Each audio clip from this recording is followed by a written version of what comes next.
Okay, guys, we're back with absolute value and integer review, and this is going to be incredibly easy, I promise you. So it's been a while since we've seen absolute value, I understand, or perhaps you haven't seen it at all. This was a concept that should have been reviewed in the beginning of the school year. So absolute value are basically these lines that you see that are in front of the number. When you see them, all you really have to think is how many jumps does it take to get from the number to 0? So if you have 4 on the inside of your absolute value bars, how many jumps does it take to get from 4 to 0? 4. Yeah, I know that's what you're telling me, and that is correct. I promise you it is that easy. Okay, so again, negative 13, right? How many jumps on a number line does it take to get from negative 13 to 0? 13. See that? How about when it comes to this? Inside the absolute value bars is a 10. So how many tens does it take, or how many jumps does it take to get to 0 on the number line when you're at 10? It's going to take 10. But because the negative sign is on the outside of it, bring that in with your answer. This is the only time that you should see a negative answer for when we're doing absolute value, is if there happens to be a negative sign on the outside of the absolute value bars, such as number 4. You're at negative 7. How many jumps does it take to get to 0? Still only 7, but because of the negative sign on the outside, we need to bring that back on into our answer.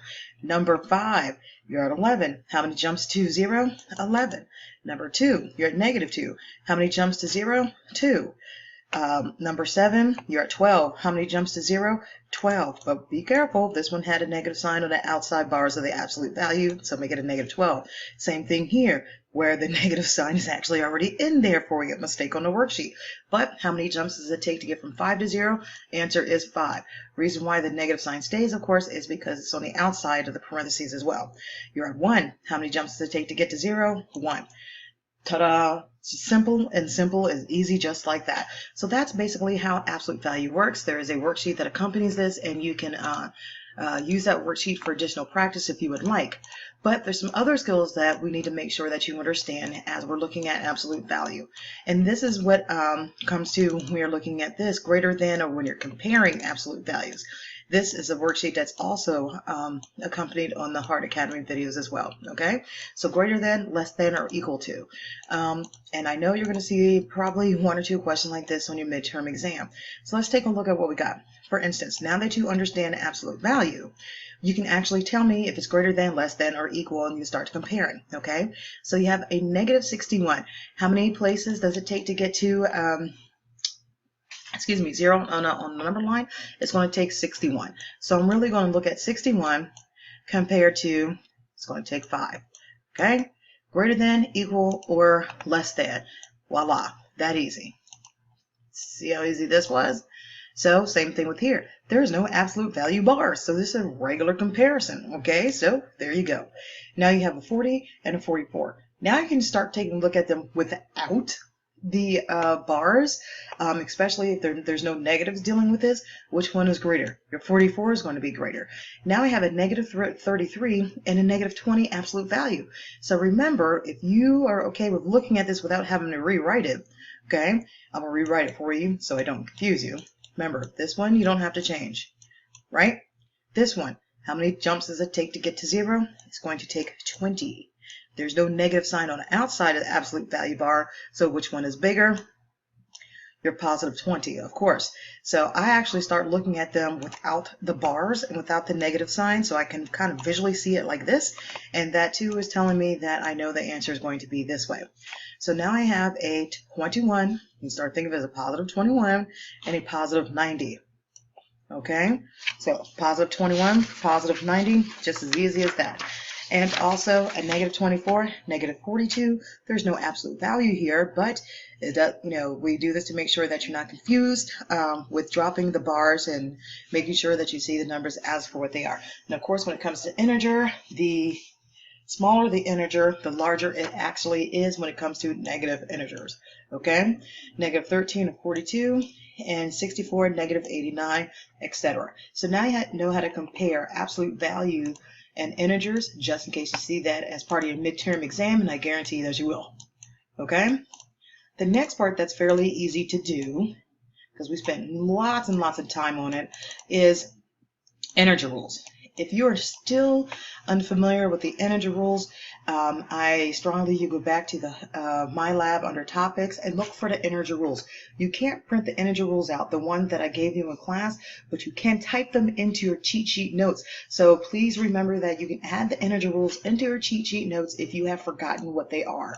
Okay, so with integers, and this is adding, subtracting, multiplying, dividing integers. Again, remember a full set of integer rules is on My Lab under topics with the Heart Academy. You go all the way down to where the beginning of the school year stuff was happening. You will see a complete set of integer rules the way that we had studied them in class. You cannot bring that sheet in with you, but you can take notes from that integer rules and place them into your cheat sheet, which I will print out for you for the exam. All right, so I'm going to go and roll with this and assume that you are familiar with the integer rules or you have them in front of you, okay?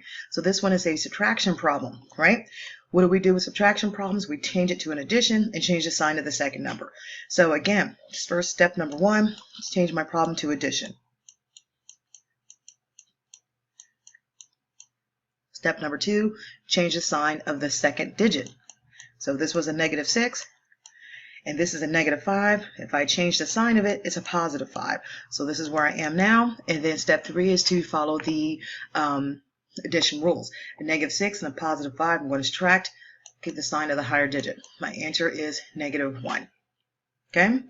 So I think I attached a worksheet on this for your integer practice, so you can follow along with me. If I didn't, if you just work through some of these with me, I think you'll be all right. So I'm going to go across to this one. It's a subtraction problem, so I'm going to keep the first one the same. Change the problem to addition. Second step is to change the sign of the second number. It's a +6, so now it's -6. Third step is to follow the addition rules. I have 25 plus a -6, and when we do this, you know, when we have a positive plus a negative, we must subtract and keep the sign of the higher digit. So 25 minus the 6 is 19, and I'm going to keep the sign of the higher digit. In this case, it's a +25, so my answer is going to be a +19. Multiplication. We have a negative times a negative. A negative times a negative is a positive. 9 times 4 is 36. I'm going to keep it as a +36 because a negative times a negative, if you're following your rules, your integer rules, is going to be a positive. I'm now going to go down to the next row. Here we go. So a subtraction problem. So first step, change the problem to addition. Change the second digit to its opposite. It's a -19, so I'm going to make it a +19. Third step, follow the rules for addition. I have a +18 plus a +9. Okay, that's going to give me a +27. Positive plus a positive is a positive. Next one, I have two positive. Positive times a positive is a positive. So I'm just going to multiply my 10 times the 13. That will give me the +130. Next one, I have a negative times a negative. A negative times a negative is a positive. 9 times 9, 81. So that was going to be a +81 for that answer. My next row, I have a subtraction problem. Remember with subtraction, change it to addition. Change the sign of the second number. So now it's a -12. Follow your addition rules, okay? So I have a +18 plus a -12, which means I'm going to subtract to keep the sign of the higher number. In this case, or the higher digit rather. The higher digit is 18, so I'm going to keep this as a +6. Again, when you have a positive and a negative, we subtract. 17 plus a -14, and you subtract, find the difference between the two. Keep the sign of the higher digit. In this case, the higher digit happens to be the -14. Now, this one, we have a negative times a positive, okay? So when we have a negative times a positive, the answer will always be negative. 24 times 24 is 576, okay? Our first division problem, yay! Anytime that we have a negative divided by a positive, the answer will be negative, and you just do the operation that's required of you. So I got 132 divided by 22. So if you look or figure this out, your answer is going to be 6. So I'm going to keep it as a negative 6, again, because a negative divided by positive is a negative. Same thing with the next one. You have a negative 88 divided by 4, which is going to be 22. What kind of 22? A negative 22, because negative 88 is a larger digit. A subtraction problem next. Follow your steps. 4 plus 19. Change that sign to the second digit. So now I'm looking at negative 19. And follow this part. You have, or find a difference between the two. It's 15. 4 plus negative 19 is 15. There we go. What kind of 15? We're going to say negative 15 because the 19 is a bigger digit. 2 positive integers, so I can just add 7, 8, 9, 10.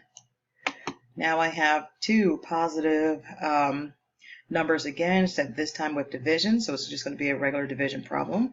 396 divided by 22 is going to be a positive 18. In our last sample problem, I have a negative times a positive. So I'll multiply them. My answer is 15, but it's going to be a negative 15 because a negative times a positive is a negative. I hope this helps out you guys. I think that would probably be quite an easy review. And so we are going to go on to the next part, which shall be, I already did that. Ha, ordering numbers from least to greatest. Woohoo! Don't get too excited. Calm down now. And I'll see you at the next one.